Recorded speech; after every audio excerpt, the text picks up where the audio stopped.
Muy buenas noches, queridos amigos. ¿Cómo están? Espero que estén muy bien. Por favor, en el chat, si me confirman, si se logra escuchar, por favor.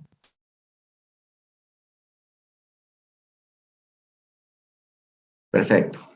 Muy bien, queridos amigos. Espero que estén muy bien. Darles la cordial bienvenida a la Universidad Simón y Patiño. Y pues es un gusto nuevamente poder compartir con todos y cada uno el webinar gratuito del día de hoy. Así que presten mucha atención porque tenemos un tema que ha llamado mucho la atención, ha generado muchísimas expectativas. El webinar es América Latina y la investigación científica, apertura y limitaciones. Así que permítame antes presentarme. Mi nombre es Romer Galvez, director de marketing de la universidad. Y antes de iniciar, pues queridos amigos, quiero comentarles que este webinar tiene su correspondiente certificación al finalizar el webinar.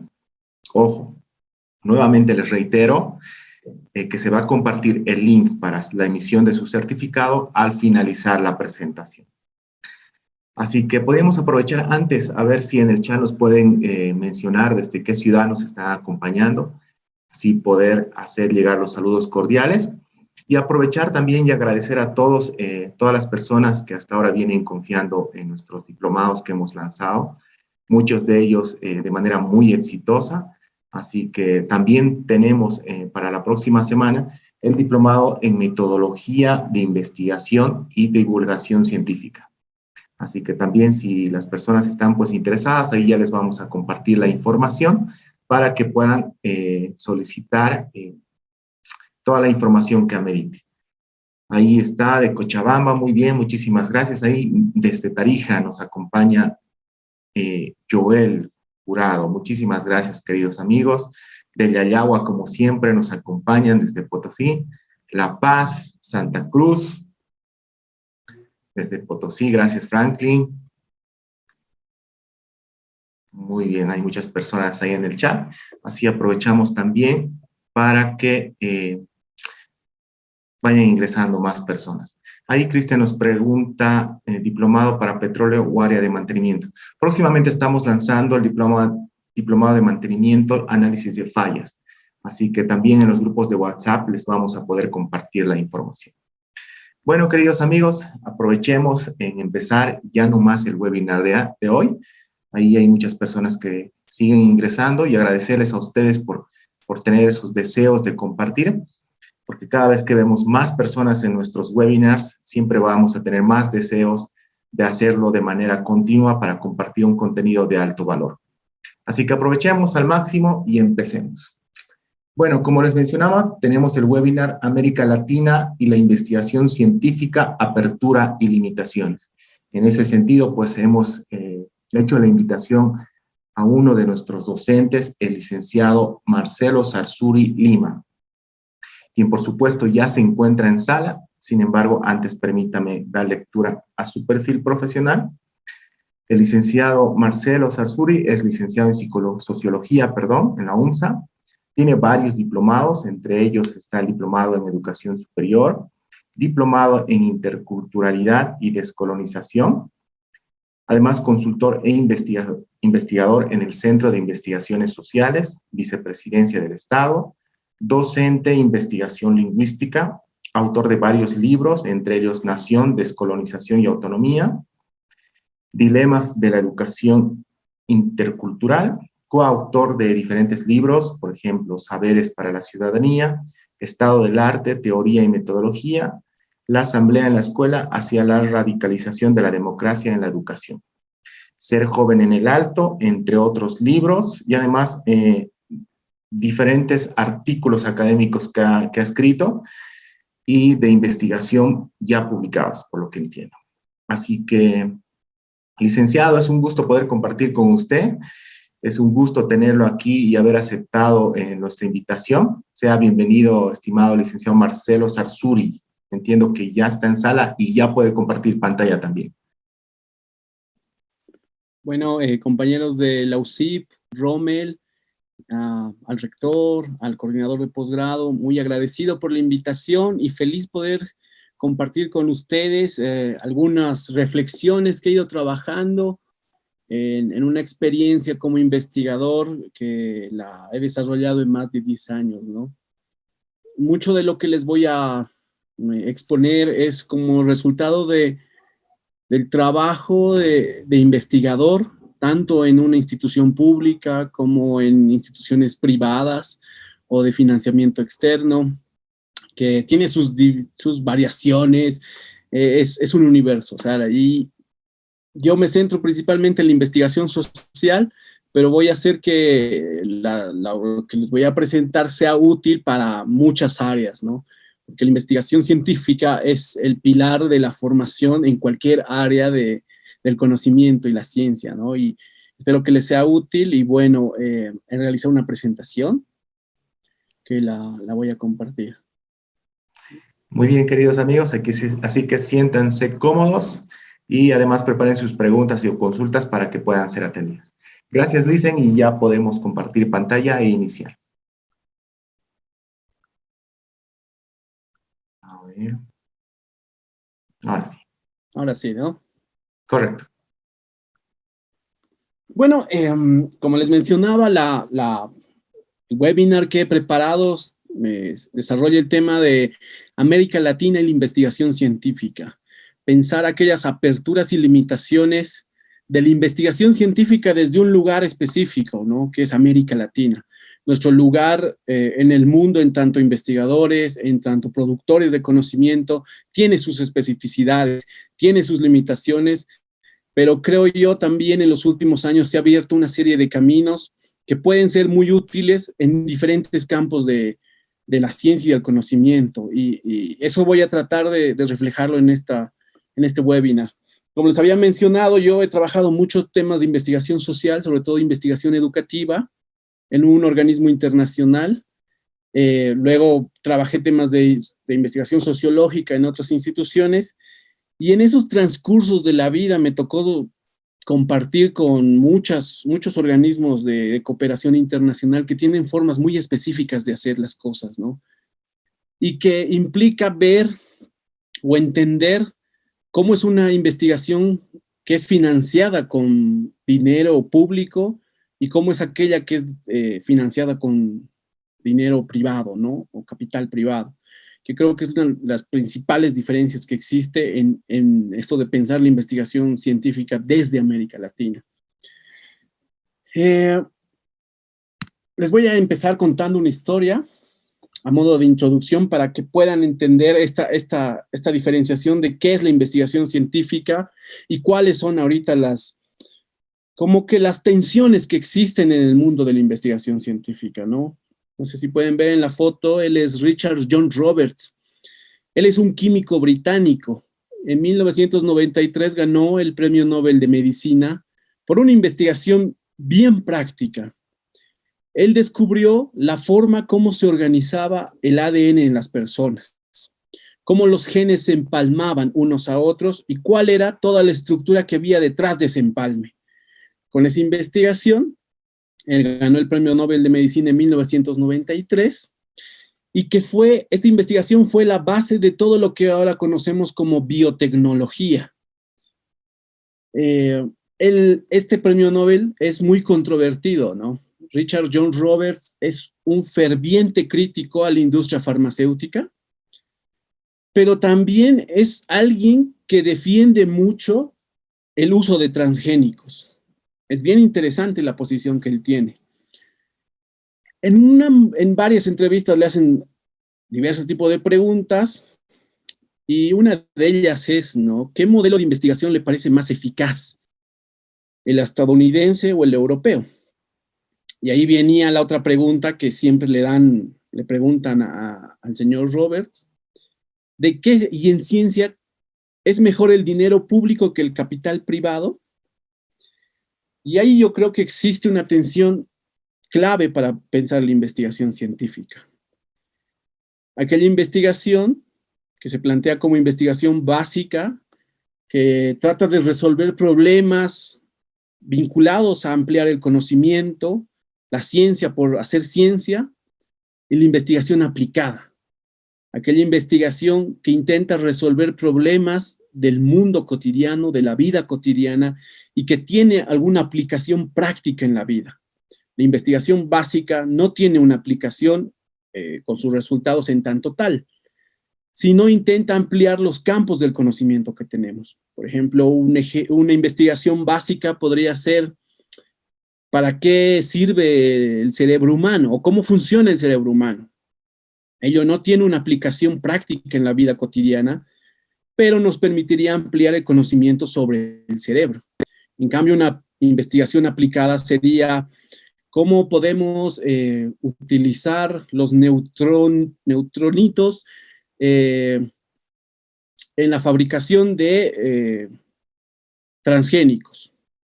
Esa es una investigación aplicada. Cómo utilizamos cierto tipo de átomos para el desarrollo de cierta modificación genética. Y aquí hay una diferencia bien básica en este tipo de investigaciones. La investigación básica, por lo general, es financiada con dinero público. Y las investigaciones aplicadas muchas veces son financiadas con capitales privados. Richard George Roberts, al tratar de responder esta pregunta, decía que el modelo de investigación estadounidense es mucho más eficiente. Tiene respuestas muy prácticas para sus investigaciones. Lo singular es de que estos tipos de investigaciones están financiados con capitales privados. En cambio, la investigación europea, por lo general, está financiado por el Estado, universidades, y tardan mucho tiempo en tener resultados, ¿no? El entrevistador le pregunta a este premio Nobel si entonces la investigación estadounidense es mejor, le pregunta, ¿no? Y el otro dice no. Y depende de qué área del conocimiento estamos trabajando. Él cuenta la historia de que trabajó para muchas farmacéuticas y que con capitales privados era muy difícil investigar medicamentos que puedan curar enfermedades. En todo caso, las farmacéuticas destinaban mucho dinero, mucho capital, a producir medicamentos que traten de paliar dolores físicos de diferentes enfermedades, pero no a curarlas. Y eso para él era como trágico en la investigación científica. Y ese es como el desvarío de que la investigación científica solo esté financiada por capitales privados.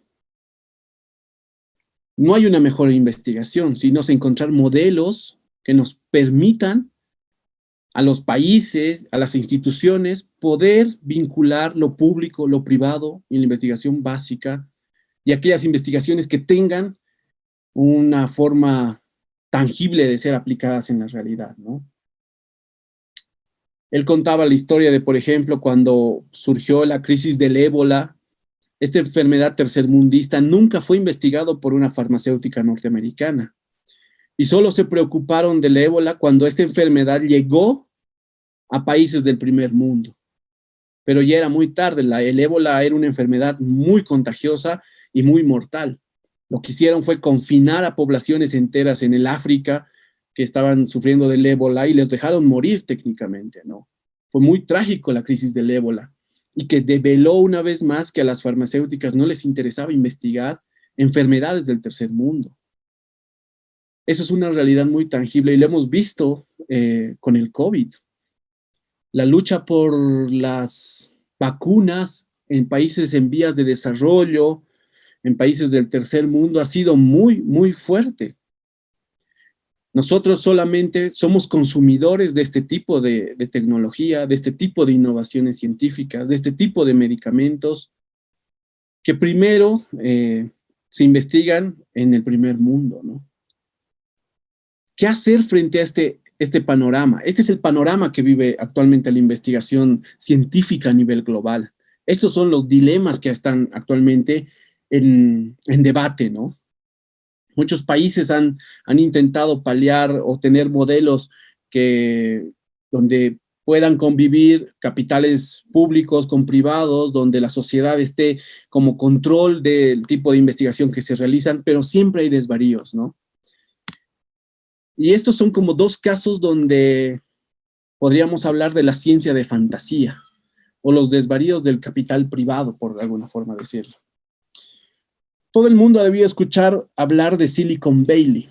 Silicon Valley es una ciudad en Norteamérica donde están ubicadas las mayores startups de tecnología, ¿no? Las mayores empresas de ciencia en comunicación y tecnología están en Silicon Valley. Facebook, Google, todas las grandes empresas tienen una subsidiaria en Silicon Valley. Lo interesante de Silicon Valley es la forma como se hace ciencia, ¿no? Porque en ella muchas empresas, muchas de estas startups que les dicen, buscan financiamiento privado, ¿no? Inversionistas, para poder desarrollar cierto tipo de innovación tecnológica y científica. Un caso que ha sido bien conocido hasta hace 2 años fue el caso de Theranos, ¿no? Theranos era una startup en vías de crecimiento, tenía una historia muy prometedora con investigadores de muy alto nivel, que estaba manejada por una señora llamada Elizabeth Holmes. Elizabeth Holmes el año pasado fue encarcelada por fraude. ¿Por qué? Dirán algunos.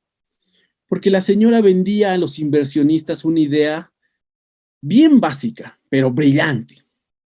Ella decía que estaban produciendo tecnología que podría detectar cualquier enfermedad solo con un pinchazo de sangre.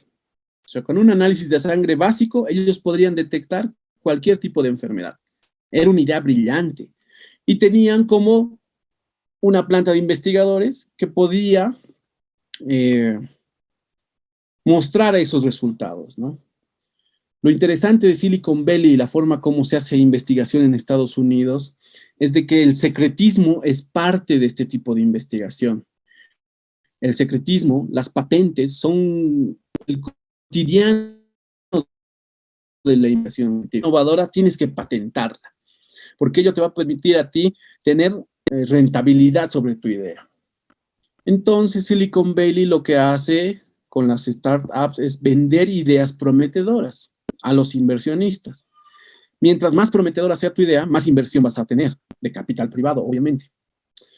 Pero la línea entre ser un charlatán y un investigador, un científico revolucionario, es muy, muy ligera, ¿no? La frontera es muy leve. Y eso pasó con esta empresa Theranos. Theranos no tenía nada de investigación sobre lo que había prometido hacer, pero tenía muchos inversionistas.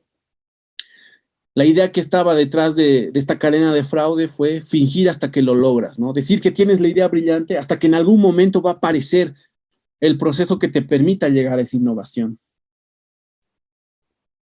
Lo triste de la historia es de que pasaron más de 4 años de las pruebas y no había ninguna innovación científica. A la CEO de Theranos la encarcelan por fraude. Ella lo único que alega es de que es una científica que ha fracasado, pero que la idea que ha planteado era muy revolucionaria. Imagínense tener o poder detectar cualquier enfermedad con solo un análisis de sangre, ¿no? Era una idea bien innovadora. El otro elemento de esta ciencia de fantasía es la ivermectina.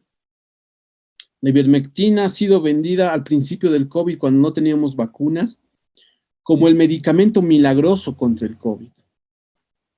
Todo el mundo, había países, Perú, aquí en Bolivia había departamentos que promovían el uso de ivermectina, pero no había certeza sobre si el uso de ese medicamento servía realmente para el COVID. Se hicieron muchas investigaciones a favor y otras en contra. Decían que los grupos de control en la investigación para el uso favorable de la ivermectina no eran los adecuados, que los porcentajes de ciertos medicamentos no se habían dado a los pacientes de forma adecuada, un montón de elementos. La misma empresa que producía ivermectina decía que no había datos científicos para el uso de este medicamento, pero en el fondo el uso de este tipo de medicamento contra el COVID es fingir hasta que te lo creas, ¿no? Son estos elementos, esta ciencia de fantasía, que no tiene como rebate científico, pero pueden llevarnos a desvaríos si dejamos la investigación científica solamente en manos del capital privado. Eso es como un elemento que en Estados Unidos actualmente está en debate. ¿Hasta qué punto el capital privado puede conducir la innovación científica? De hecho, que Estados Unidos haya llegado tarde en la producción de vacunas tiene que ver con este elemento. Países que tienen una inversión pública en investigación como Rusia y China fueron los primeros en presentar sus vacunas.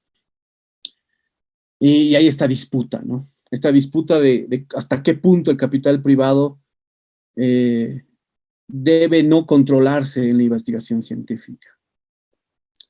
Pero y también vamos al otro lado, a la investigación con fondos públicos. Mucha de investigación con fondos públicos es investigación básica, como les dije.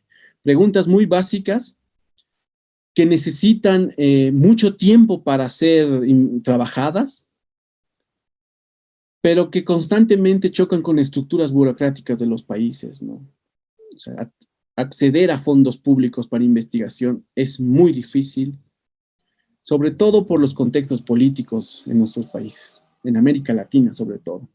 Cambios de gobierno, cambios de administraciones, cambio de autoridades, que implican una falta de continuidad en proyectos de investigación científica. Con una nueva autoridad va a llegar nuevos lineamientos y nuevas formas de hacer política y con ello cambia todo lo que antes había avanzado, ¿no?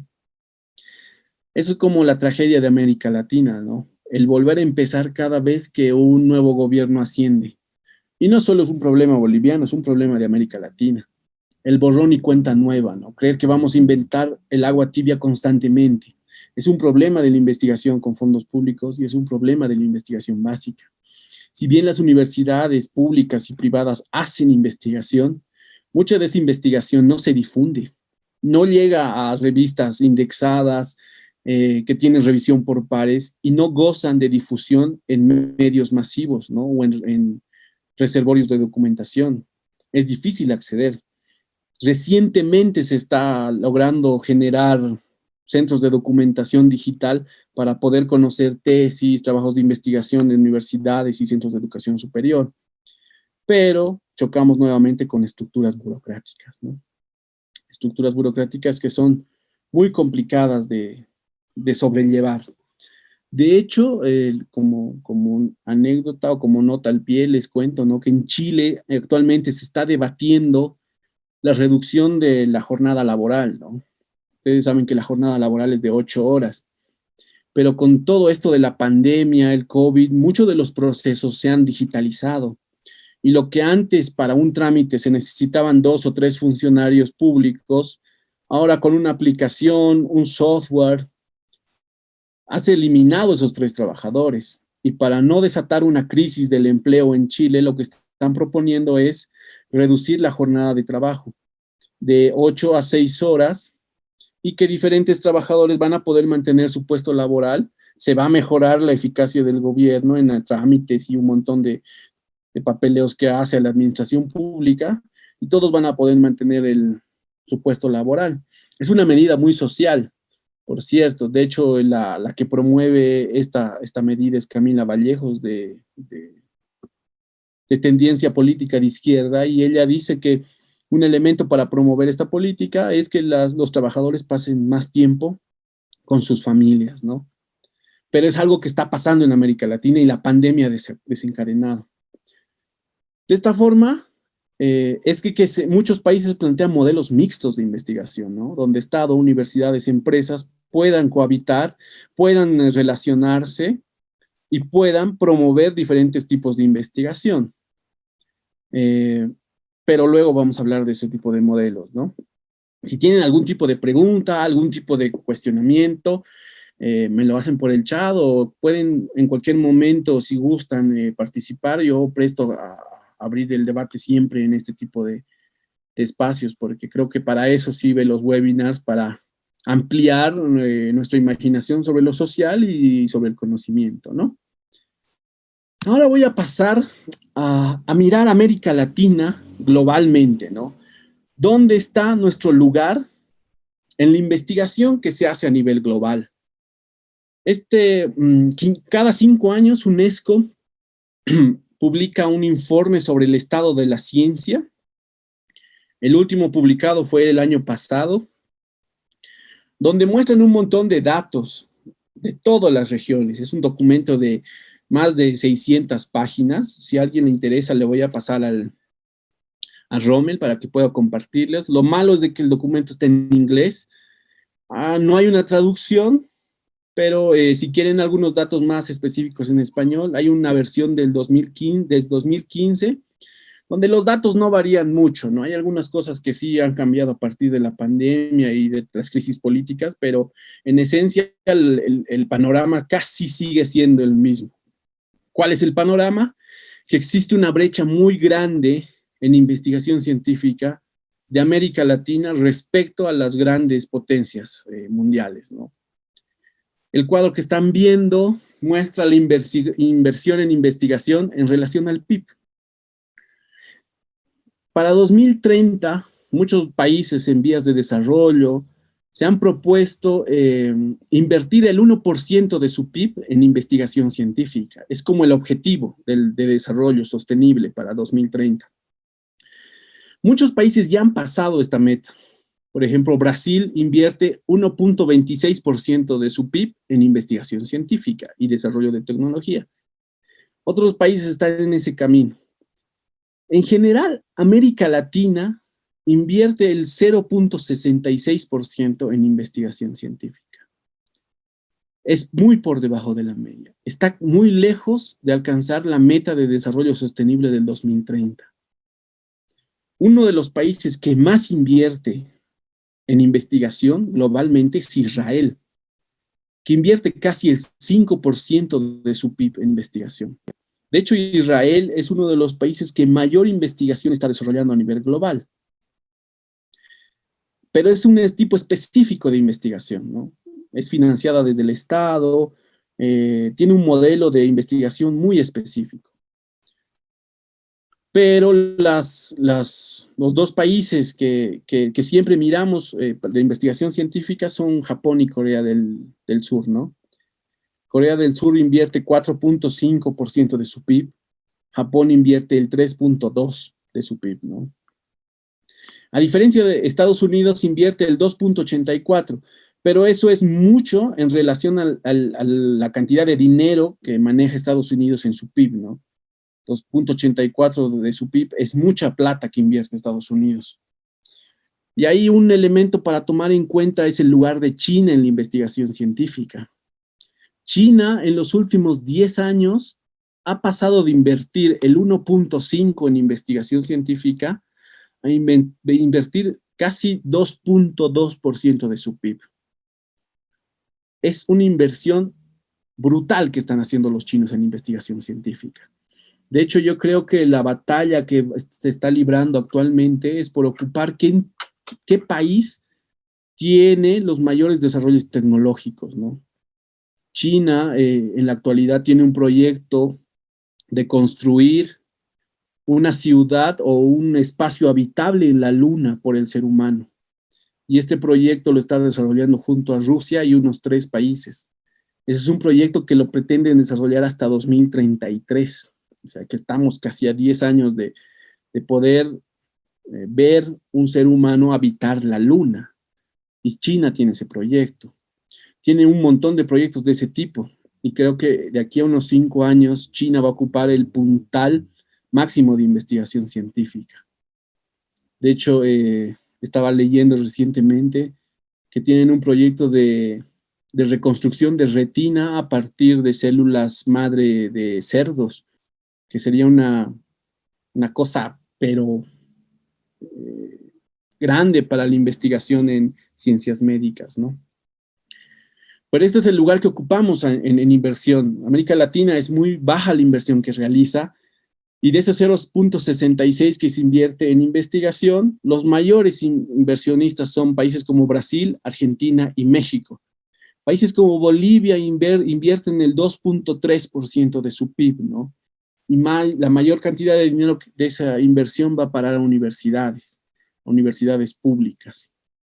Y como les dije, el problema es de que muchas de esas investigaciones no logran espacios de difusión y e intervenir en la vida cotidiana de las personas, que es una limitante de la investigación en América Latina. Este es otro cuadro que nos muestra el número de investigadores por país, por millón de habitantes, ¿no? El país que tiene más investigadores por millón de habitantes es Nueva Zelanda. Es bien curioso eso.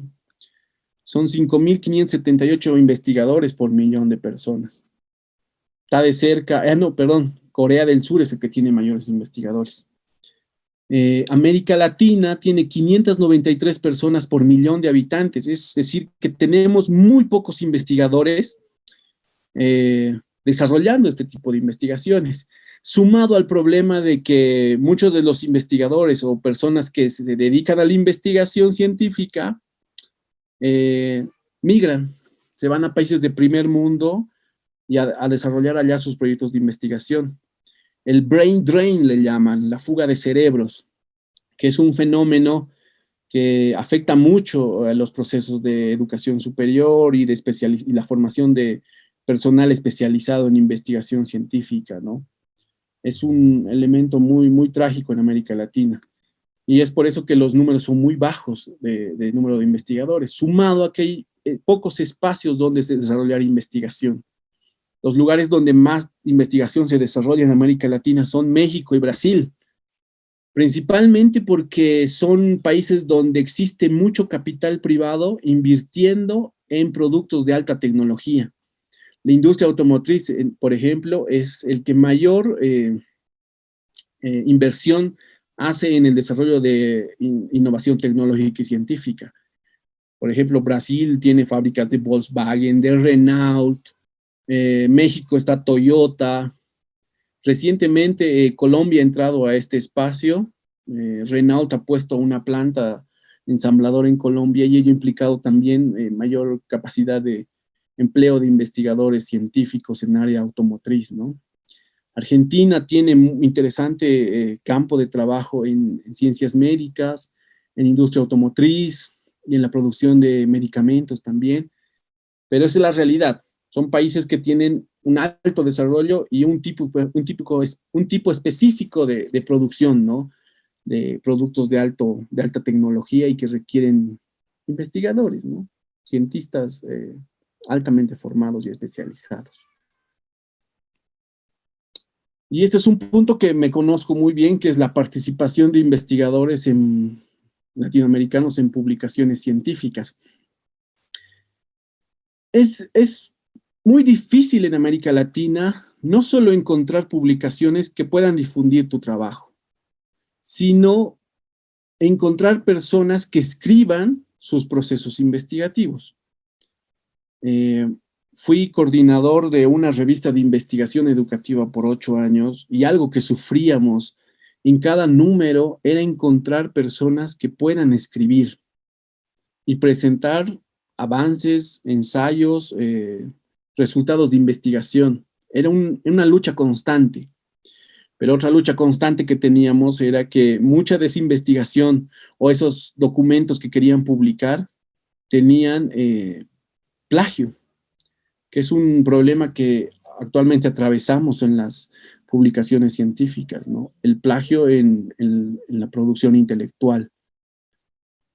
Hay un debate en la actualidad sobre el plagio en la producción científica, hasta qué punto utilizar las ideas de otros y hacerlas pasar por la de uno mismo no ha sido una práctica constante en la ciencia, ¿no? Por ejemplo, las feministas tienen todo un debate en torno a que muchas ideas de diferentes pensadores en la historia mundial han sido producto de investigadoras y pensadoras mujeres, ¿no? El trabajo de Freud, por ejemplo, de Sigmund Freud, tiene como elementos casi sacados de copia y pegue de documentos de psicólogas rusas. Es bien curioso estos elementos y este tipo de denuncias está a lo largo de la historia de la investigación científica, ¿no? Y social. Pero nuestra participación como región, como América Latina, en el mundo de las publicaciones científicas es muy baja. Del 100% de publicaciones que se hacen alrededor del mundo, solo el 5.3 provienen de América Latina. Es un número muy bajo.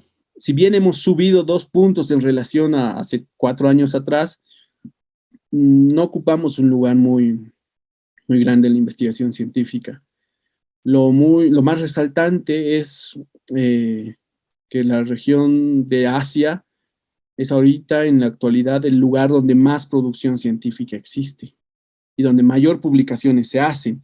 Estamos hablando de países como China, Corea, Japón, pero también los nuevos tigres asiáticos, ¿no? La India, Singapur, Malasia y, curiosamente, Bangladesh. Bangladesh es un país bien interesante porque todas las marcas de ropa tienen una maquila en Bangladesh. Zara, Forever 21, todas las marcas grandes, Dolce Gabbana, tienen una maquila en Bangladesh. Lo que Bangladesh ha hecho es de que estas grandes empresas inviertan no solo en contratar trabajadores para sus maquilas, sino que desarrollen laboratorios de investigación científica en telas, en hilos, en lana, en confección, que ha hecho que Bangladesh en la actualidad tenga un aumento de investigación científica vinculado a los textiles. Es bien interesante eso. 2 casos igual muy interesantes son Malasia y Corea, que son países donde la investigación científica es muy, muy, muy especializada. Estamos hablando de investigación que es sumamente especializada y que no es difundida globalmente, ¿no?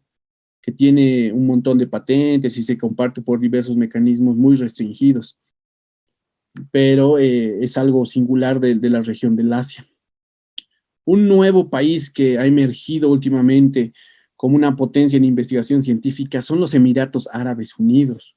Los Emiratos Árabes Unidos es un país exportador de petróleo, es uno de los países que maneja la OPEP, o sea, que tiene el grifo del precio del petróleo, pero en los últimos años ha dado un giro muy interesante a la generación de energías limpias.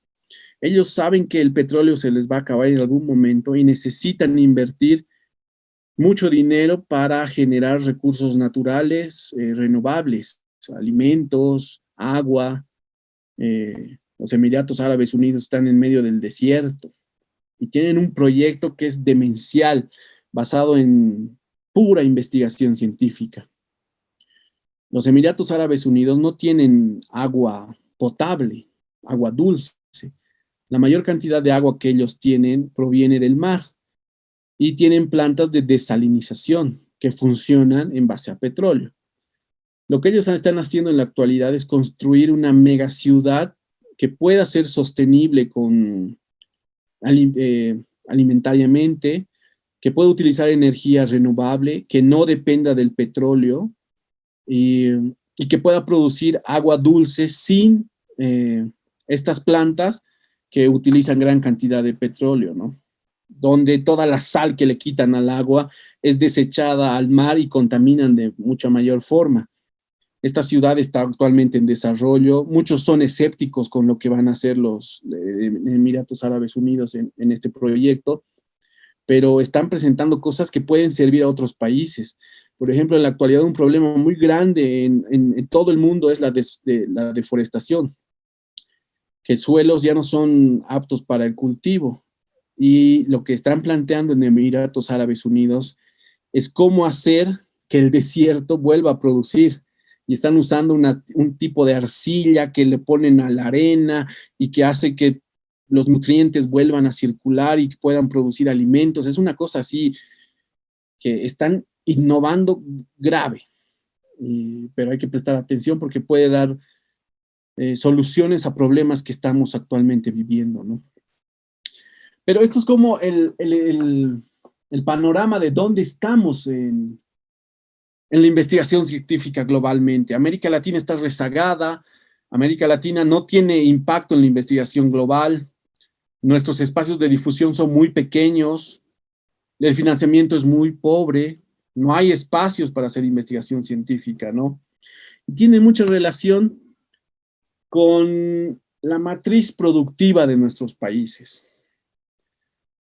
De todo el dinero que se invierte en América Latina, solamente el 18% va a proyectos que requieren innovación tecnológica o investigación científica.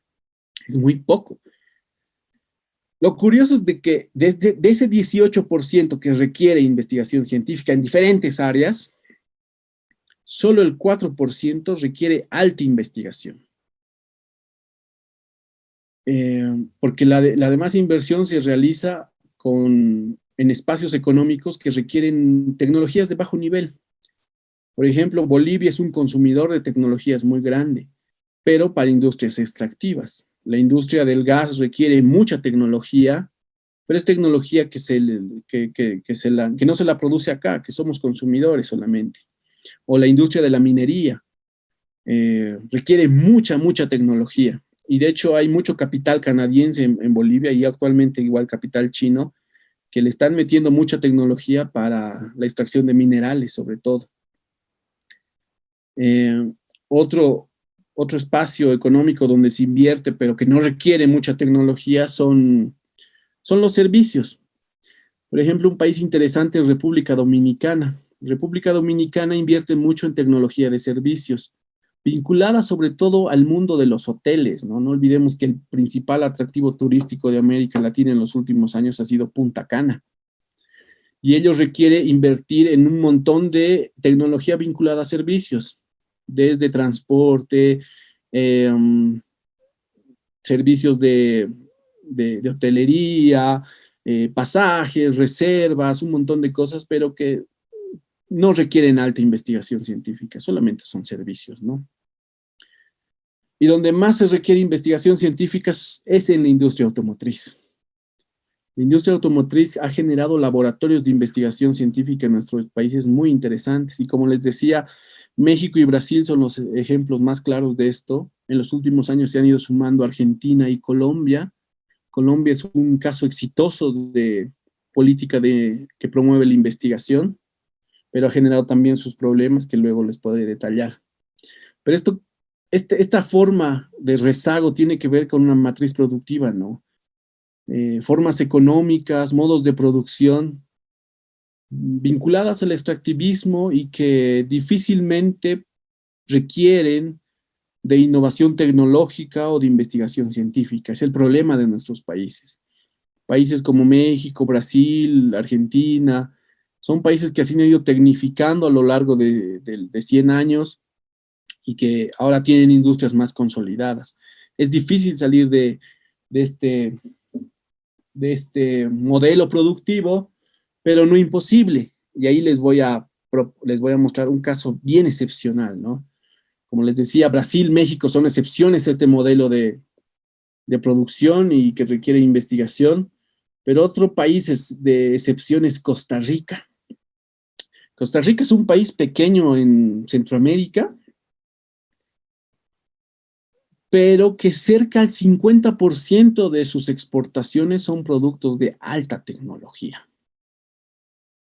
¿Cómo Costa Rica, un país pequeño, que no tiene ejército, por cierto, es el único país del mundo que no tiene ejército, con una población que es menor a los 5 millones de habitantes, ha podido lograr esto, ¿no? Que 50% de sus exportaciones sean de alta tecnología. Tiene que ver con una transformación que lo han hecho en los 90. En 1998, la grande empresa Intel, la que genera microprocesadores, la que fabrica microprocesadores, se va a Costa Rica. Hacen un acuerdo con el gobierno y pone una planta ensambladora en Costa Rica. Con tantos beneficios que le ofrece el gobierno a esta empresa, detrás de ella muchas otras se van a posicionar. Luego llega Hewlett Packard, P&G, Sykes, todas multinacionales, empresas productoras de alta tecnología. Por ejemplo, P&G es la que produce Head & Shoulders, los shampoos y un montón de productos de belleza. O y también de limpieza y de higiene. HP fabrica computadoras, y Sykes es una empresa de servicios tecnológicos, ¿no? Eso venden.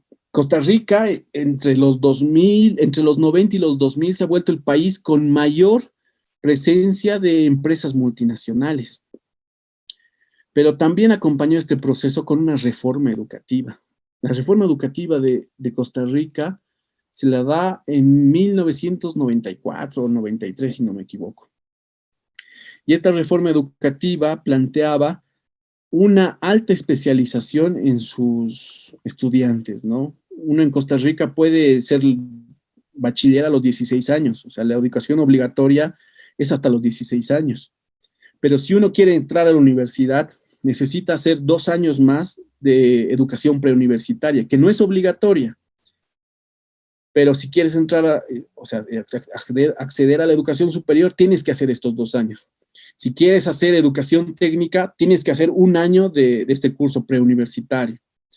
Y hay un montón de exámenes que definen a lo largo de tu vida colegial si accedes a un instituto técnico o a una universidad. Es muy alta la exigencia a los estudiantes en Costa Rica. Lo interesante es que este proceso de reforma educativa se ha sostenido hasta la actualidad. No hay un cambio de ley, no hay un cambio del modelo. Se han hecho algunas reformas en el 2009, pero que no ha implicado una transformación del sistema educativo. Ello le ha permitido mejorar sus sistemas de evaluación, su calidad educativa. De hecho, Costa Rica es uno de los países mejor posicionados en los exámenes de PISA, ¿no? Yo no soy muy favorable a ese tipo de evaluaciones, pero son los resultados que tiene Costa Rica. Pero sumado a esta reforma educativa, lo que ha hecho Costa Rica es generar encadenamientos productivos. Muchas de estas empresas llegan a Costa Rica, construyen grandes fábricas, pero no tienen quien les provea diversos servicios. Lo que han hecho en Costa Rica es de que generar diferentes empresas pequeñas que puedan proveer diferentes servicios a estas multinacionales.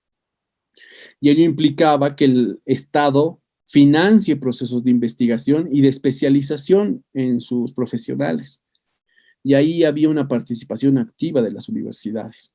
Si bien en Costa Rica las universidades no son tan grandes y manejan fondos muy pequeños de investigación, lo que ha hecho es de que se han generado redes de colaboración. 3 universidades han generado un proyecto de investigación, han puesto sus fondos y han generado resultados prácticos de especialización y de encadenamiento productivo. Universidad, empresa vinculada a las multinacionales. El 2018, Intel deja Costa Rica. Ha sido como una tragedia para el país porque eran el 20% de sus exportaciones la que hacía Intel desde Costa Rica. Pero a partir de una negociación con el gobierno, Intel deja un laboratorio de innovación tecnológica en Costa Rica. Ello implicado de que requería personal altamente especializado. Pero se ha podido como mantener esa forma de economía al interior de Costa Rica. Costa Rica es como un país bien singular en América Latina. Es uno de los países más estables política y socialmente. Tiene mucha relación con las formas que ha hecho las cosas a lo largo de 100 años, ¿no?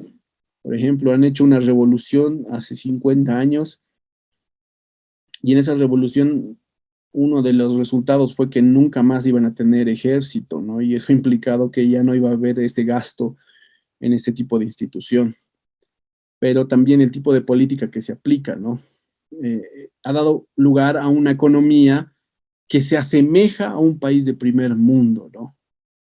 Es singular el caso de Costa Rica y es para prestarle atención de cómo es posible salir de una economía primario exportadora y tratar de construir una economía que pueda producir mercancía o productos de alta tecnología. Es posible, no es un sueño que no se pueda lograr, pero requiere de mucha apuesta política, ¿no? un punto que quiero tocar es quiénes investigan en América Latina. La situación de la educación superior. Según la UNESCO, casi el 56% de los licenciados o que las personas que egresan de una universidad están vinculados al mundo de las ciencias sociales. Muy por debajo, el 15.33 son profesionales vinculados a la ingeniería y a la tecnología, y cerquita el 14% a las ciencias médicas. Cuando yo vi estos datos, en su momento como te surge, ¿no?, la duda, las ciencias sociales, y es que este dato engloba a carreras como administración y derecho. En América Latina existe como mucha formación de abogados, ¿no?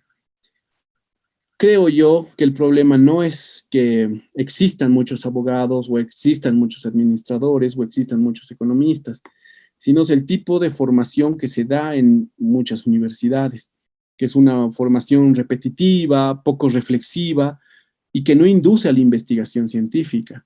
De hecho, en las ramas administrativas y económicas, uno de los últimos premios Nobel de Economía es un investigador que venía de la psicología y que llevó esos tipos de conocimientos a la economía, desarrollando un campo nuevo que se llama la economía del comportamiento. Lo interesante de lo que plantea la economía del comportamiento es de que no todos nuestros actos son racionales, de que a veces consumimos simplemente como un acto irracional. Y pasa en muchos aspectos esto, o sea, que no somos racionales el 100% del tiempo y que muchas veces nuestras pasiones y emociones dictan nuestro accionar. Yo creo que el problema en América Latina no es de que en qué ámbitos estamos formando a las personas, sino cómo los estamos formando, ¿no? Ya Paulo Freire desde los 70 planteaba la crítica a la educación bancaria, ¿no? Y que creo que es un problema que no hemos logrado superar. Es un problema real que existe en la actualidad y que difícilmente va a poder cambiarse en 10 años o en 20, ¿no? Implica una transformación no solo de la matriz productiva, sino las formas de concebir la educación superior. Yo creo que es algo que tenemos que prestarle atención en el futuro. En los últimos años ha habido un auge de los doctorados, de los procesos formativos que producen doctores. Por millón de habitantes, Brasil tiene 70 doctores. Cuba tiene 60 doctores por millón de habitantes. Es muy interesante el caso de Cuba, porque es uno de los países donde se ha promovido y masificado la educación, ¿no? Es un caso exitoso de un sistema educativo. Argentina tiene 44, México 42, Chile 31. En los datos de la UNESCO para el 2015 y el 2021 no están los datos de Bolivia, pero los programas doctorales se han amplificado y masificado en los últimos años. Es una experiencia bien singular, ¿no? Por ejemplo, en una institución donde trabajaban tenían un programa doctoral donde fácilmente había 50 matriculados. Y muchas universidades están promoviendo programas doctorales masivos, para bien y para mal, con todos sus pros y sus contras.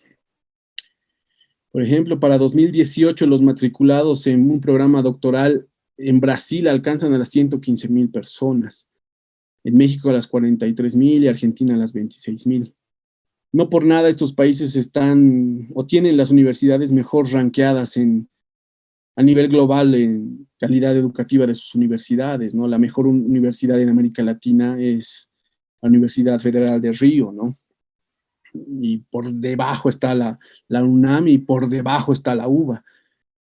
Esto es algo bueno porque creo yo implica que se ha especializado mucho de los profesionales en los diferentes campos. Pero una falencia es de que muchos de estos programas no se han dado en áreas de ingeniería, tecnología, medicina, y más se han dado en campos de las humanidades, que es algo singular del proceso de masificación de los doctorados en América Latina. En Ecuador, hace 2 años, hace más de 4 años, se ha promovido que todos los docentes universitarios tengan el nivel de doctorado, en lo que ha implicado también una masificación de los programas doctorales, pero ha sido algo bueno porque ha mejorado la docencia en Ecuador. Es algo muy singular de nuestros países, esto de que se han masificado los doctorados, pero seguimos rezagados en temas de investigación. Es algo muy singular este hecho, ¿no? Como fuerza de trabajo, los investigadores científicos, los científicos ocupan muy escasos espacios laborales, ¿no? Por 1000 trabajadores en Argentina hay tres investigadores, ¿no? Tres cientistas. Es muy poco el ámbito laboral para los investigadores en ciencias. Donde más se logran insertar laboralmente son en países donde comparten la investigación pública con la privada. México, por ejemplo, es un país donde se motiva la inserción laboral de investigadores en diferentes áreas, automotriz, medicina, producción de alimentos. Casi el 37% de los investigadores están en el área privada.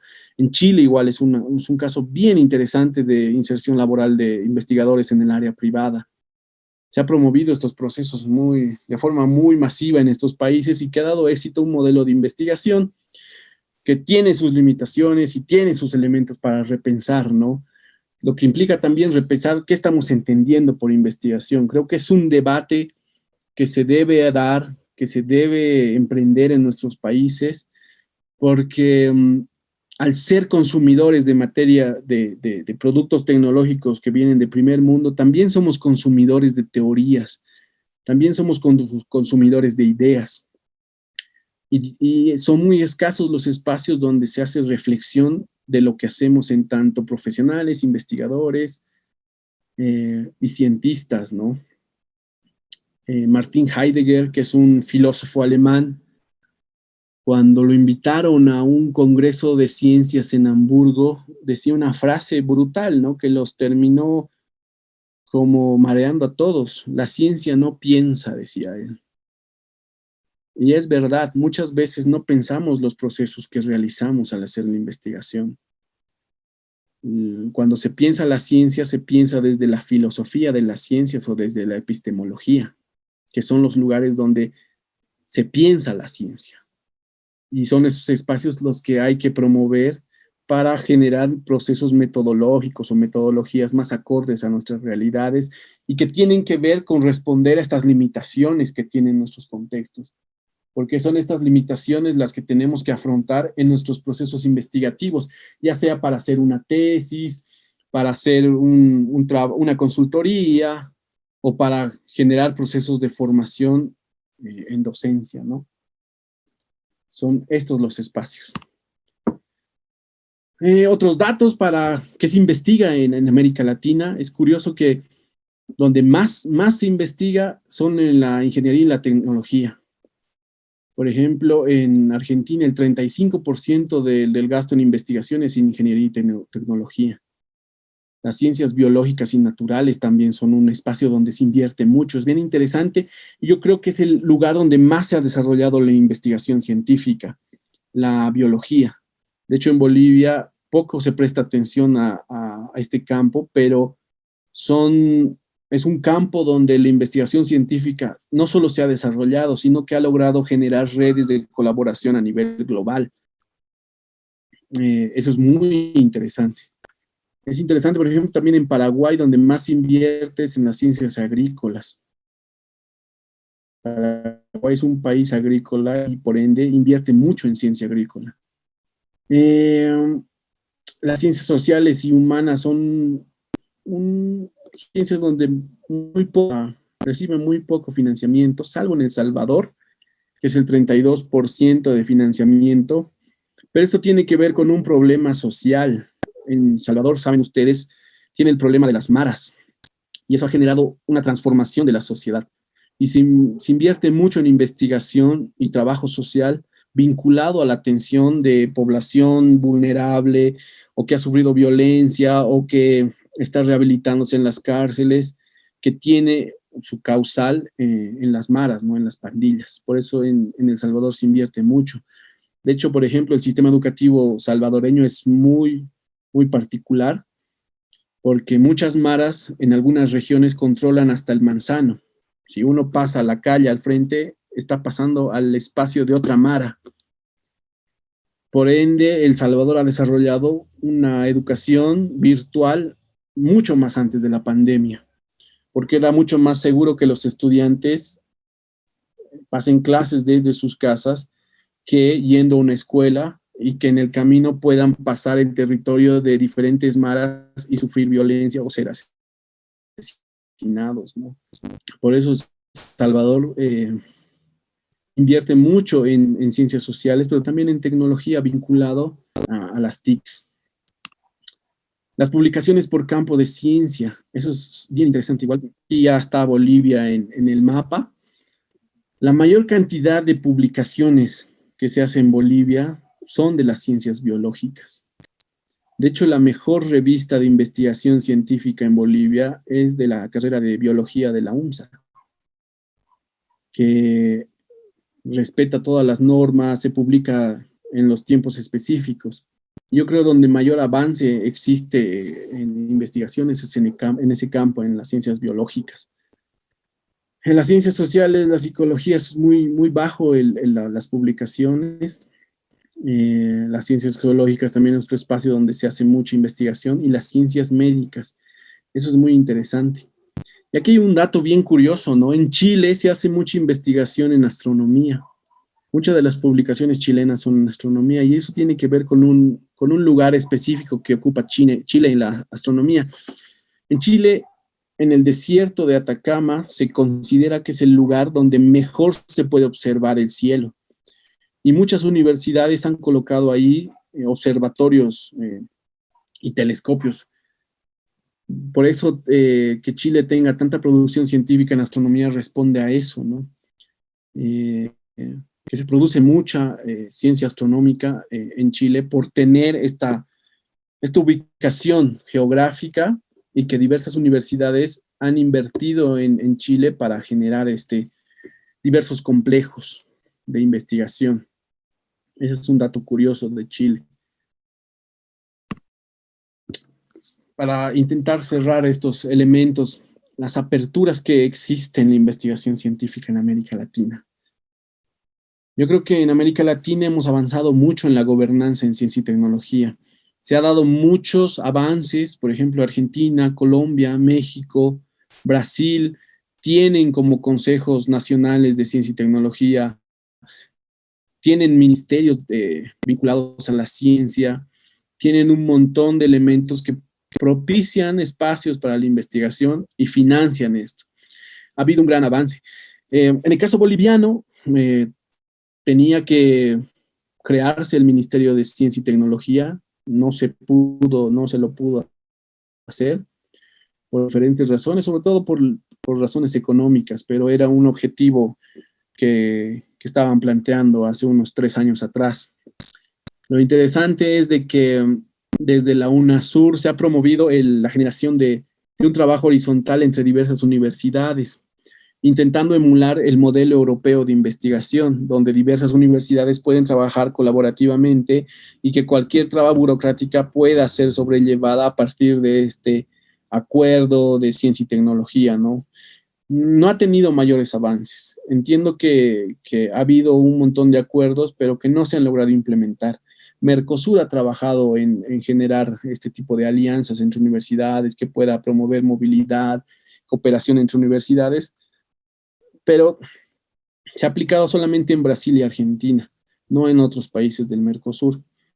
Pero sí ha habido un avance, sí hay un avance en gobernanza, sí hay una apuesta de los países por invertir en este campo, ¿no?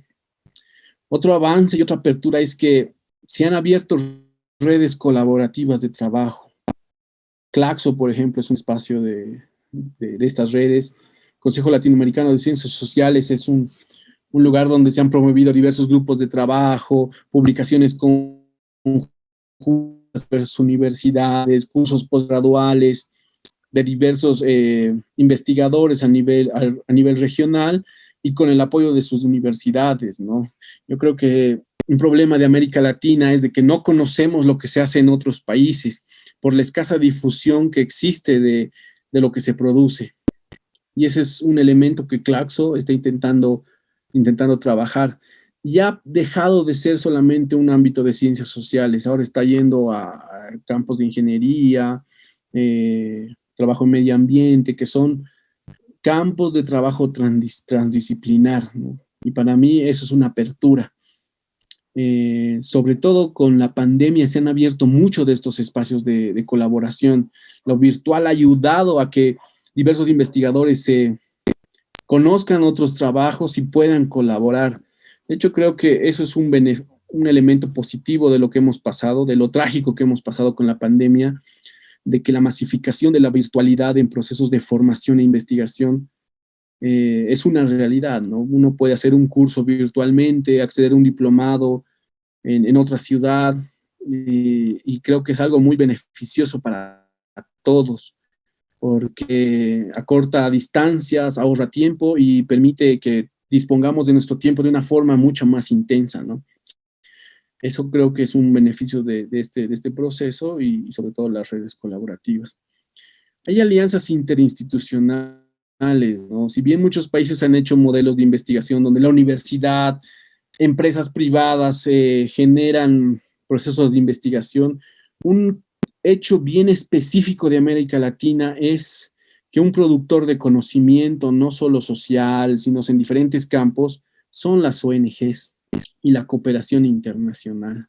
Y lo curioso de las ONGs y la cooperación internacional es que tienen lineamientos muy específicos, que el dinero que invierten en países como Bolivia debe responder a objetivos muy claros que lo trazan desde sus países, ¿no? Hay un libro muy lindo, se llama El Proyectorado, como que discute los efectos de la cooperación internacional en las políticas públicas en Bolivia. Y ahí plantea, ¿no?, de cómo a lo largo de 20 años diferentes organismos de cooperación internacional imponían políticas públicas en nuestros países. En los últimos años ha bajado esa incidencia, pero siguen produciendo conocimiento en nuestros países.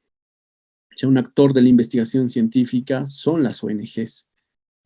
De hecho, en el ámbito del medio ambiente, la biología, las ONG son quienes más financian la investigación en este campo.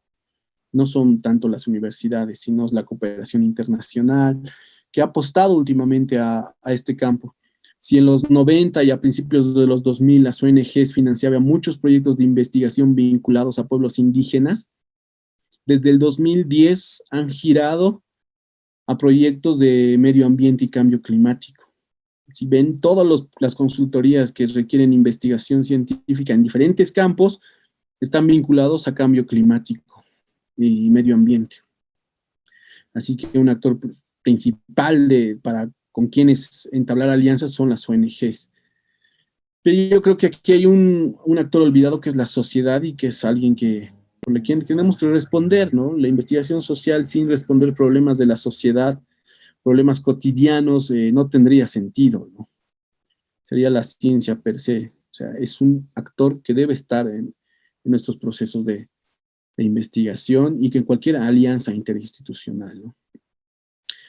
Otro elemento que me parece de apertura en los últimos años es la movilidad y la formación, la masificación del posgrado. Antes era casi imposible acceder a cursos de formación posgradual, no solo por los costos, sino porque existía pocos espacios donde uno podría hacer esos cursos posgraduales. En la actualidad esos espacios se han masificado para bien, porque permite especializar a diferentes profesionales en diferentes campos. Y es un logro de los últimos años, ¿no? Que tiene que ver con especialización, con producción de conocimiento en diferentes áreas. Y otro elemento bien específico de América Latina es la ciencia abierta. Es curioso que, por ejemplo, universidades de primer mundo, Harvard, la New York University, y un montón de universidades vendan el discurso de la ciencia abierta, pero cuando uno quiere acceder a sus trabajos, a sus revistas de investigación, todas estas revistas y todas estas publicaciones tienes que pagar. Intenten entrar a cualquier página de una universidad norteamericana o europea todos sus repositorios, sus centros de documentación, te piden pagar una cuota. Lo interesante de América Latina es de que hay muchas bases de datos que se han abierto en los últimos 5 a 10 años y que están promoviendo la libre circulación de conocimiento. Cielo es uno de ellos. La Redalic, Latindex. Si ustedes entran a la página de Redalic, van a poder encontrar un repositorio de cientos de artículos en diferentes áreas. Cielo es igual un repositorio de artículos de investigación que pueden acceder y es gratuito. Pero más allá de estas bases de datos, hay muchos países que están promoviendo esta ciencia abierta. Brasil y Perú son unos de ellos, que han dado grandes avances, no solo digitalizando un montón de conocimiento publicado, sino digitalizando tesis, compartiendo proyectos de investigación, revistas que ya no se publican en la actualidad, pero que se publicaron hace 20 años, las han digitalizado. Creo que Brasil y Perú han avanzado mucho en ese sentido. Yo conocía de un proyecto, de hecho participé en un proyecto en Argentina, donde se digitalizó un montón de revistas de hace 50 años, ¿no? Y que se lo promovía de forma abierta, y eso era de mucha ayuda para cualquier investigador. Por ejemplo, igual acá en La Paz,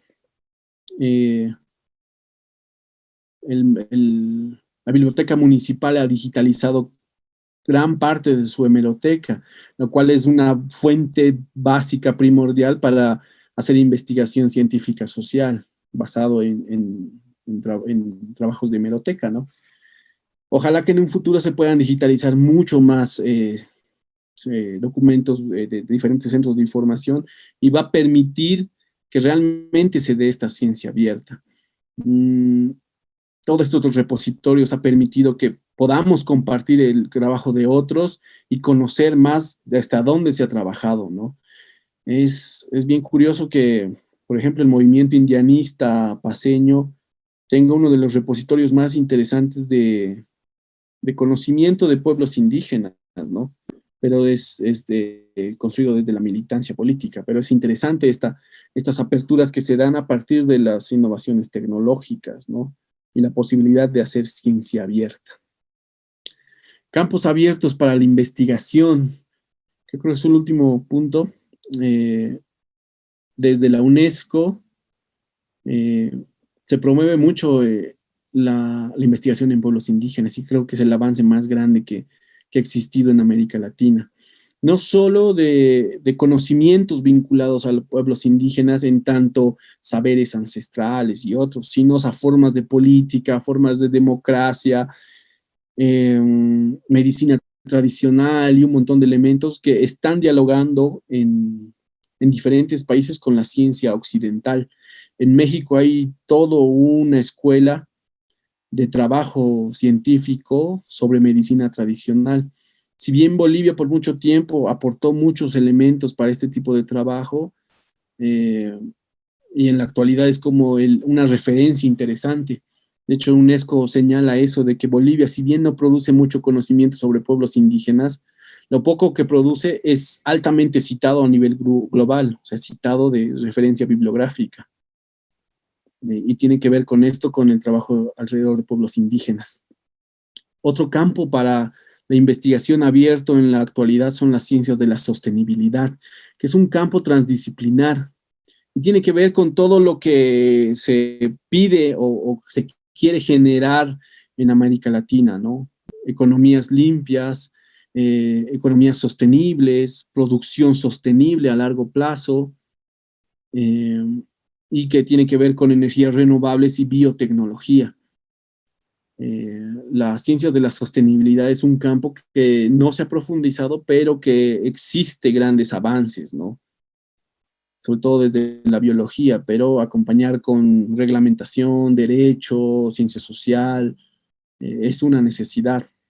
En relación a la biotecnología, países como Brasil han estado invirtiendo en biotecnología, pero desde hace 3 años la política en torno a la producción de tecnología ha dado un giro radical y más que producir tecnología limpia, están intentando buscar más pozos de explotación de petróleo, ¿no? Que es una decisión ya más política.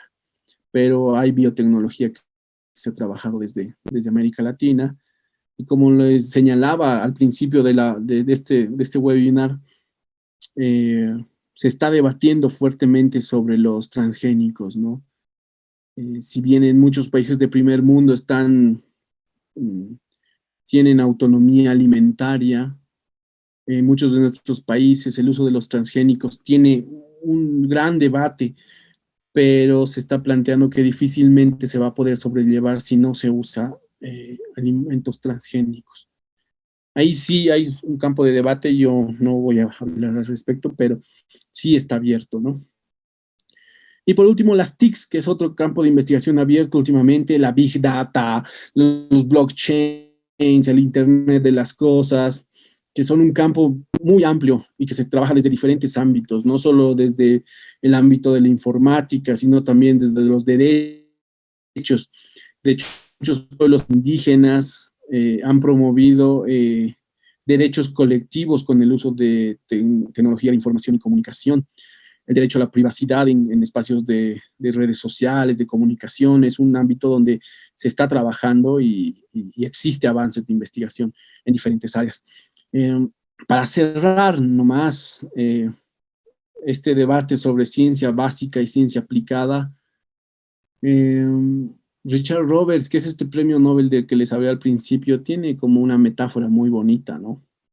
Y él dice, los estados deben hacer investigación básica y deben hacer buena investigación básica, porque hacer investigación básica es como construir una carretera. Es necesaria para transitar a diferentes lugares. ¿Cuándo se debería utilizar la ciencia aplicada?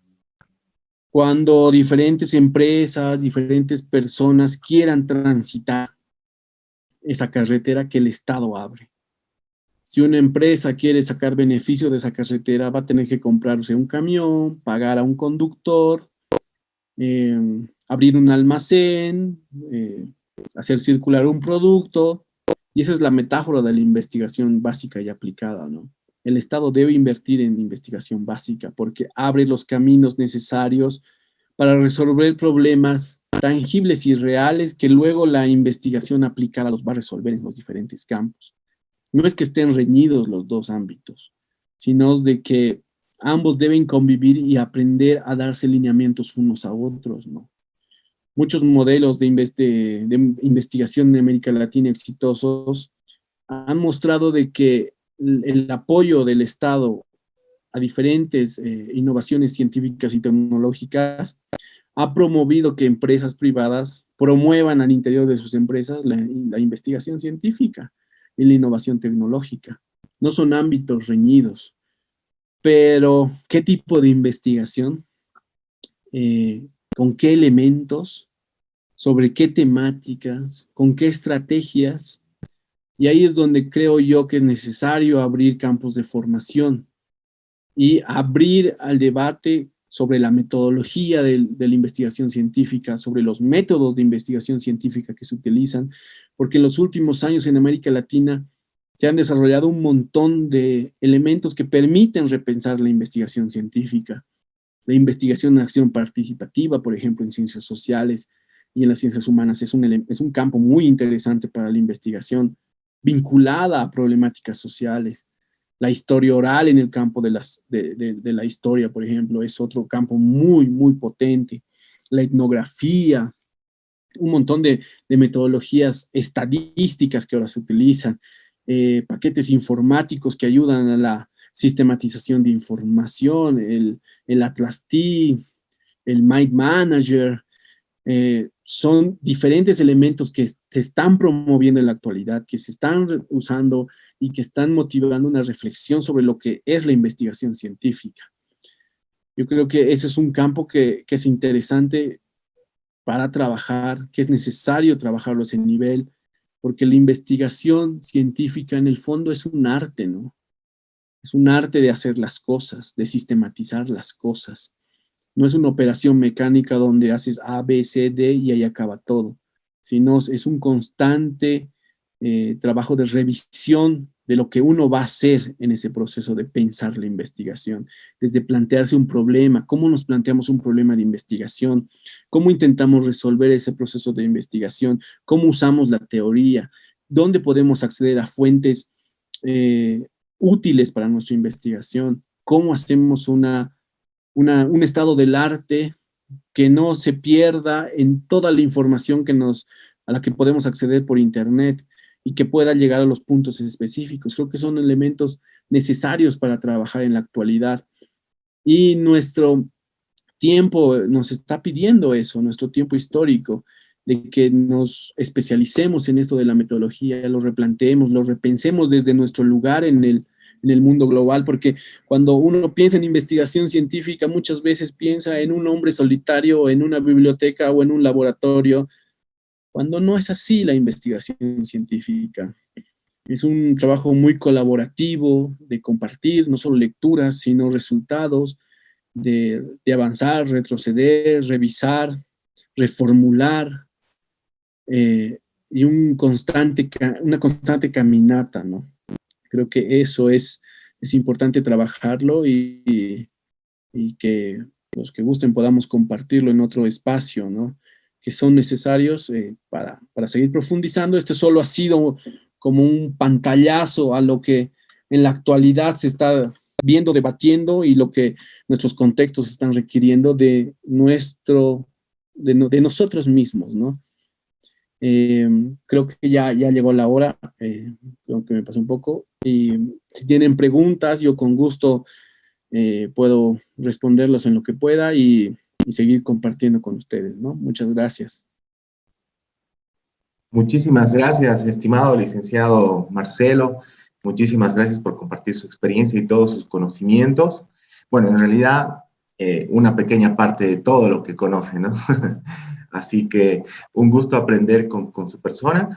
Así que, queridos amigos, podemos pasar a la etapa de preguntas. Había algunas consultas incluso en el chat que podía leer. Ahí, por ejemplo, Catherine nos preguntaba que si deseo empezar con una investigación cultural, ¿dónde me sugiere acudir para que pueda proceder a una investigación?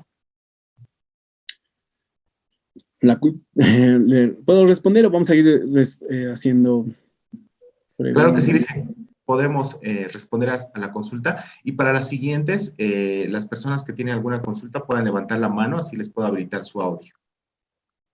Perfecto. A ver, investigación cultural. Ese es un campo que me encanta porque por mucho tiempo trabajé temas de interculturalidad y todos esos elementos. Depende qué quieras investigar sobre la cultura. ¿Quieres investigar elementos folclóricos, etnológicos, pueblos indígenas, de imaginarios sociales? Y para cada campo hay un lugar donde te puedo recomendar visitar. Por ejemplo, si tú quieres hacer trabajos de etnografía, tienes que visitar el MUSEF, por ejemplo, el Museo de Etnografía y Folclore, y no solo porque es un museo, sino tiene el mejor repositorio documental, videográfico de diferentes trabajos. El MUSEF es un lugar donde tienes que ir a visitar. Ahora, depende también si quieres buscar financiamiento para tu investigación, que es un elemento que muchas veces no tomamos en cuenta, porque muchas veces nuestra investigación es para hacer la tesis o un elemento, un programa posgradual.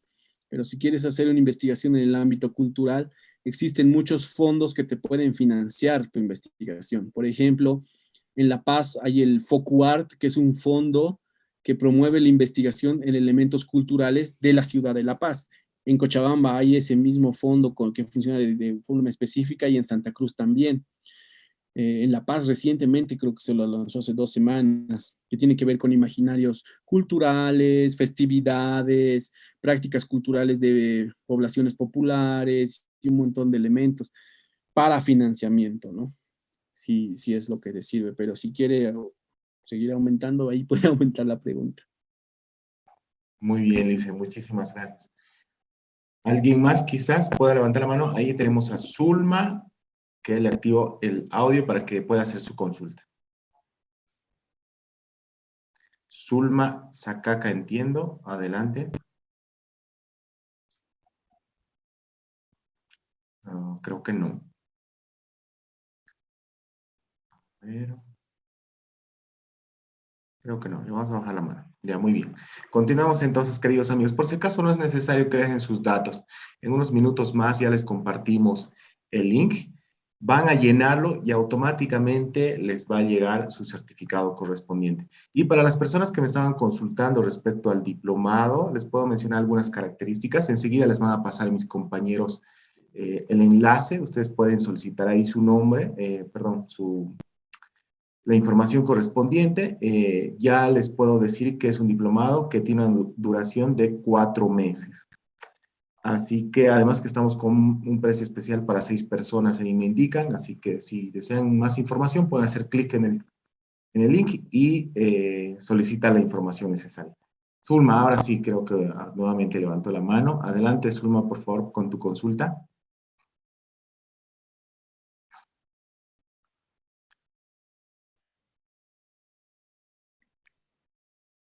Adelante, puedes activar tu audio. Ahora sí. Muchas gracias, disculpe, he tenido una deficiencia con el audio. Agradecer de antemano a la magnífica ponencia que nos ha brindado el doctor. La consulta es la siguiente, doctor Sarsuri. ¿Cuáles son las deficiencias de la investigación acá en Bolivia? Quisiera que eso podría mencionarlo y cómo podría eh, ser, mm, cuál sería em, volverlo más eficiente este tema de la investigación. Ya esto me refiero en el área jurídica, ya que yo soy abogada, y el tema de la investigación es pues muy, ¿cómo le diría? Es algo que se maneja a diario, especialmente en el área penal o específicamente en el área penal. Tenemos las instituciones de investigación y demás. Yo quisiera saber cuáles son las deficiencias que usted puede mencionar y qué se podría hacer para mejorar esto. Muchas gracias y nuevamente muchas felicidades y gracias por estas magníficas exposiciones que nos brindan. Muchas gracias. Muchas gracias, Zulma. Excelente pregunta. Yo creo que has tocado como un elemento principal para pensar la investigación científica en nuestro contexto, ¿no? Yo creo que un problema muy grande en la investigación científica es creer que la investigación científica es un procedimiento mecánico, de que una acción nos va a llevar causalmente a la otra, y muchas veces no es así. Una investigación es un proceso reflexivo, constante. Eh, Muchas veces, en medio proceso investigativo, vas a tener que volver a revisar tus preguntas de investigación, tus objetivos de investigación, porque muchas veces la realidad con la que nos enfrentamos no van a responder a nuestras preguntas que inicialmente habíamos planteado. Y esto es un proceso reflexivo constante que se realiza, o que la teoría que utilicemos para intentar construir categorías y variables de observación van a quedar muy chicas frente a lo que estamos trabajando. Y cada contexto es específico. Y en el ámbito de que tú trabajas, esto es muy, muy evidente. El derecho es una ciencia social en esencia, porque cuando uno trata de impartir justicia, tiene que ver los contextos sociales, no solo una normativa, ¿no? Sino el contexto donde ha sucedido un delito, una situación específica. Y yo creo que ahí es donde la investigación científica resalta, porque es un proceso de reflexividad constante que se hace en estas situaciones. Yo creo que el problema más grande que tenemos en la investigación científica en la actualidad es creer que todos los pasos son mecánicos, ¿no? Que es como armar un rompecabezas, cuando ese rompecabezas puede ser armado de diferentes formas y depende mucho desde el enfoque que uno esté trabajando, ¿no? Eso sobre todo en las ciencias sociales.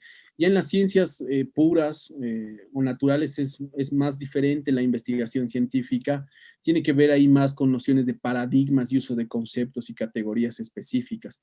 En ciencias naturales y puras sí, yo creo que existe la noción de paradigma que se trabaja, que tiene que ver con el conocimiento de un tiempo histórico. Pero en cambio, en áreas sociales, la noción de paradigma no es muy útil para trabajarla. Ahí sí hay un debate constante, hay una tensión constante entre teorías, categorías, de diferentes formas de concebir el mundo. Yo ahí haría como una distinción básica en estos campos. Cómo trabajar en ciencias duras y naturales y cómo trabajar en ciencias sociales y humanas, que es diferente, sobre todo con el objeto de estudio, ¿no? En ciencias sociales y humanas, nuestro objeto de estudio es otro ser humano. O sea, no vamos a poder objetivarlo al 100%, es un ser subjetivo con el que trabajamos. En ciencias naturales y duras es mucho más objetivable el objeto de estudio, ¿no? O sea, la objetivación es una realidad mucho más tangible. En ciencias sociales esto es muy efímero, pero requiere mucha más reflexión y compartir otros espacios para poder seguir trabajando estas temáticas, pero inicialmente podría responder por ese lado, Zulman. Muchas gracias. Muy bien, queridos amigos, muchísimas gracias por su respuesta, licenciado Marcelo. ¿Alguien más, queridos amigos, ya para dar por finalizado el presente webinar? Creo que nadie más. Nadie levantó. Ahí tenemos a Brami. Vamos, querido amigo. Ahora sí te activo el audio. Adelante, Brami. Buenas noches. Quería preguntarle respecto al reactor nuclear que están construyendo en La Paz. ¿Cree que como no hay profesionales acá que sepan de ver muy poco sobre energía nuclear o creo que es para investigación de fármacos, en el futuro lo ve como una vía buena estudiar estas ramas? Porque cuando hicieron lo del satélite, al final la desinformación lo terminó como que degradando y tal vez pasa algo similar con esto. Sí. Yo creo que ahí sí hay que poner como por singular atención, ¿no? Cuando se lanzó el proyecto de este centro nuclear de atención médica, muchos profesionales fueron a especializarse a otros países, ¿no? Fueron como 80 becas que repartieron, no me acuerdo el número, pero en campos muy específicos, muy especializados. Cuidado que nos pase lo que nos pasó con la industria del gas, ¿no? A finales de los 90, principios del 2000, se puso de moda estudiar ingeniería petrolera, cuando el campo de trabajo era muy pequeño, ¿no? Era muy pequeño para esto. O sea, YPFB tiene un campo muy restringido de trabajo para profesional técnico. No hay posibilidad de que exista mayores campos gasíferos y todo eso. O sea, se va a acabar el recurso. No son como carreras que tengan una larga proyección. Lo que te decía en los campos abiertos, en la investigación, yo creo que el campo de las energías renovables es un ámbito muy potente para hacer investigación. El biodiesel, por ejemplo, que de aquí a unos años va a ser como el boom, porque ya no vamos a poder acceder a energía de fuente fósil, energías eólicas, la energía hidráulica. Es mucho más útil estudiar una carrera de ese tipo que estudiar una ingeniería nuclear que sobre todo en nuestro país no existe. Tendrías que irte a Rusia, a Estados Unidos, pero que no vas a encontrar un campo de trabajo porque no hay lugares donde uno pueda postularse libremente, ¿no? No es un mercado de trabajo donde uno pueda acceder libremente. No sé, en este centro específico han formado un número específico de profesionales. ¿Van a requerirlo en el futuro? Sí, pero van a ser ingenieros en ramas específicas que van a ir a especializarse en medicina nuclear para seguir o dar continuidad al proyecto, pero no es algo que se vaya a masificarse porque creo que en el país no hay un proyecto económico de utilizar energía nuclear, por ejemplo. O sea, no es una realidad nuestra, pero sí es una realidad nuestra utilizar energías renovables. Y ahí sí la ingeniería civil vinculada a producción de energías limpias va a ser mucho más útil, o la energía o ingenierías vinculadas al uso y tratamiento del agua, por ejemplo. El agua no solo para el uso, sino qué hacemos con las aguas servidas. Eso es un campo de trabajo amplísimo en la actualidad y donde va a haber mucho financiamiento en el futuro. Muchos ONGs están buscando profesionales en el uso de de aguas servidas, ¿no? ¿Qué hacemos en plantas de tratamientos de aguas y todos esos elementos? Las ONGs, la cooperación internacional están buscando profesionales de ese tipo, así que si tienes la intención de profundizar en estos, yo creo que esos son campos mucho más viables y mucho más potentes y que va a ser como demandas globales de profesionales, ¿no? En esos ámbitos. Igual en el campo del derecho, o sea, en el derecho igual profesionalizarse o especializarse en estos campos pues, va a implicar mayor demanda laboral en un futuro próximo, ¿no?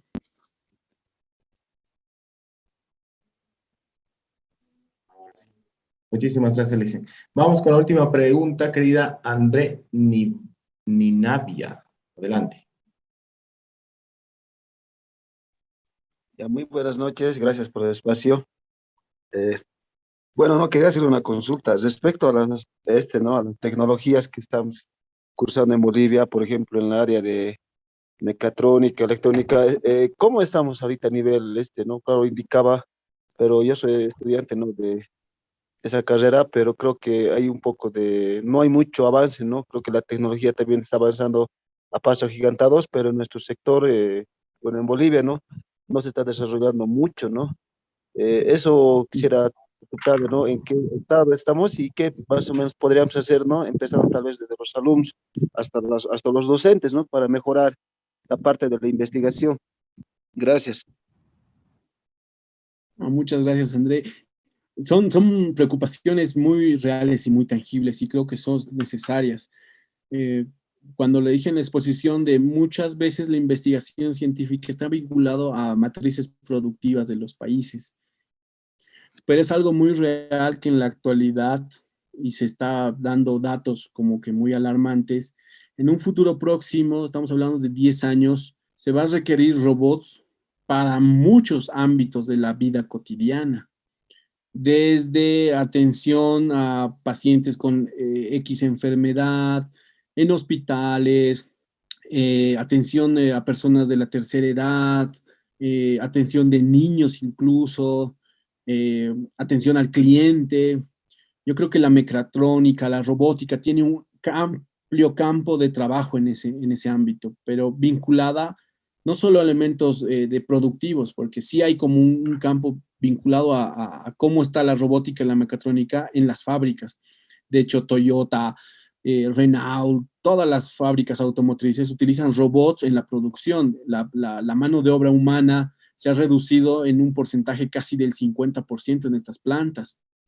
Pero nosotros no tenemos ese tipo de industrias, pero se va a promover el uso de robots, de elementos mecatrónicos en la vida cotidiana.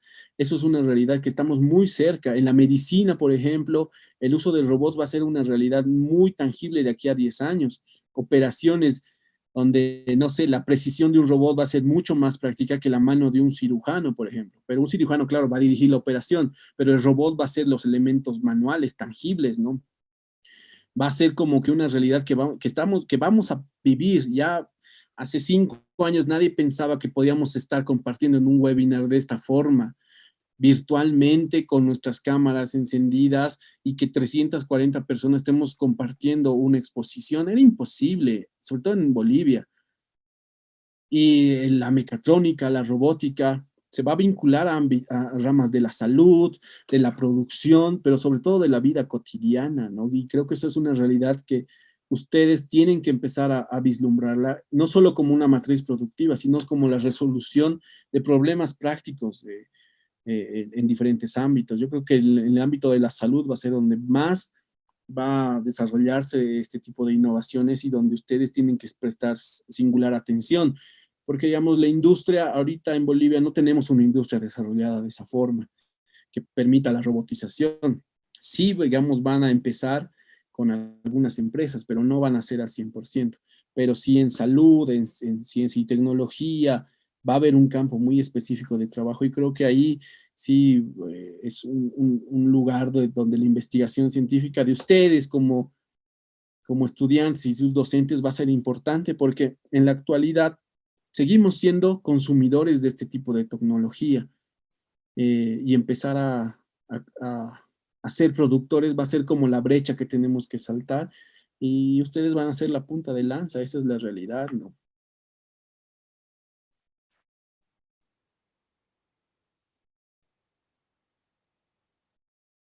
Muy bien, Licen, muchísimas gracias. Creo que con eso prácticamente estaríamos finalizando, queridos amigos. Agradecerle al licenciado Marcelo por su gran presentación, por atender todas las consultas y dudas de nuestros queridos amigos. Y bueno, agradecerles a todos y cada uno por su participación.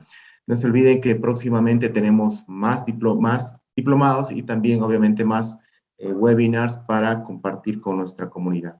Ahí ya mi colega les ha pasado el link para que puedan solicitar su certificado y obviamente ahí también les paso para que se enteren de nuestros próximos webinars, nuestro link de la página de Facebook. Y para las personas que me preguntaban si es que el docente va a estar dictando clases en el diplomado, por supuesto que sí, nos va a acompañar el licenciado en 2 módulos, así que va a compartir y aprender con él. Así que gracias, queridos amigos, y a usted, licenciado, muchísimas gracias igualmente, y ya podemos despedirnos de nuestra comunidad.